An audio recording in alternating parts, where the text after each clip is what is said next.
جارێکی دیکە پرسی ڕێفرەندۆم و ڕاپرسی بۆ بابەتی مانەوە لە چوارچێوەی عێراق یاخود جیابوونەوە دەبێتە بابەتی گەرمی میدیاکان.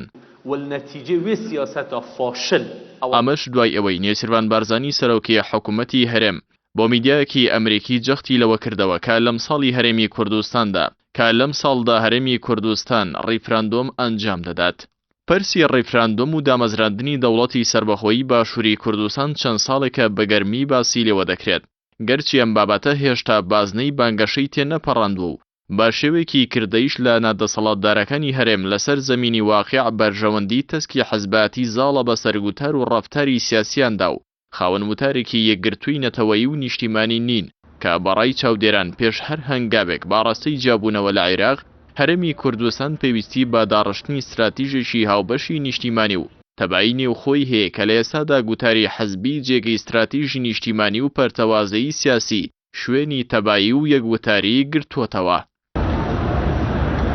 ڕاپرسی یاخود ڕێفراندۆم یەکێکە لە شێوازەکانی دیموکراسیەتی ڕاستەوخۆ بۆ بەشداریکردنی هاوڵاتیان لە دروستکردنی بڕیارێکی سیاسیدا.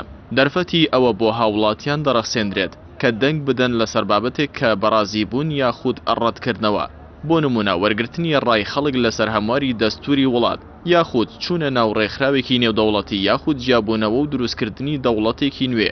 ڕێفراندۆم زیاتر لە وڵاتانەدا ئەنجام دەدرێت کە بە قەیراندا تێپەڕ دەبن بۆ بەشداری پێکردنی هاوڵاتیان و وەرگرتنی بۆچوونیان لەسەر بڕیارێکی گرنگ و چارەنووسساز.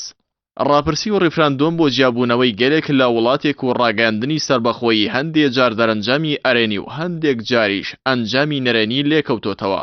بۆ مانایی دەرەنجامی ڕاپرسیەکان هەندێک جار سربەخۆیی بۆ گەلێک هێناوە و هەندێک جاریش گەلێک بە دەنگی خۆیان سربەخۆییان ڕەت کردوتەوە. نزیکترین نمونەش ڕاپرسی سکۆتلەندیەکان بوو بۆ جیابوونەوە لە شانشینی بەریتانیا کە تیایدا گەلی سکۆتلەندە باڵێنیان بۆ مانەوە دووپات کردەوە. هاوکات بەگەڕانەوە بۆ مێژووی دوور و نزیک ئەوە ڕوون دەبێتەوە کە ئەنجامدانی ڕاپرسی و ڕێفراندۆمی گەلان بە جیابوونەوە و ڕاگەاندنی سربەخۆیی کۆتایی هاتووە. نمونەی بەرجەستەش بریتین لە هەریەکە لە بۆسنە و هەرسک و باشووری سوودان. ڕاپرسی بۆ سربەخۆیی و جیابوونەوەی بۆسنە و هەرسک لە ساڵی 1992 ئەنجامدرا. هاوڵاتیانی بۆسنە بەڕێژی لە سەدا 98 بەڵێ بۆ سربەخۆیی دەنگیان بە جیابوونەوە لە وڵاتی یوگۆسلاڤیا و سربەخۆیی وڵاتەکەیان هەڵبژارد. ئەم ڕاپرسیە لە دوای تێکچوون و گرژی و بارودۆخی ئەم ناوچەیە ئەنجامدرا کە بۆ هۆی لێک هەڵوەشانەوەی وڵاتی یوگۆسلاڤیا. ڕاپرسیەکە لە سەرداوای زۆرینەی مسلمانانی بۆسنە و کڕواتیا بەڕێوەچوو سەرڕای ئەوەی وڵاتی سەربیا دژاتی خۆی بۆ ڕاپرسیەکە ڕاگەیان. بەم ئەنجامەش وڵاتی بۆسنە و هەرسک سربەخۆی خۆی بەدەستێنا و لە ساڵی 1992 سەرۆکی وڵات عەلی عیزەت بیکۆڤیچ سربەخۆی ڕاگەیاند و پەرلەمانی وڵاتیش ئەنجامی ڕاپرسیەکە و سربەخۆییەکەی پەسەند کرد.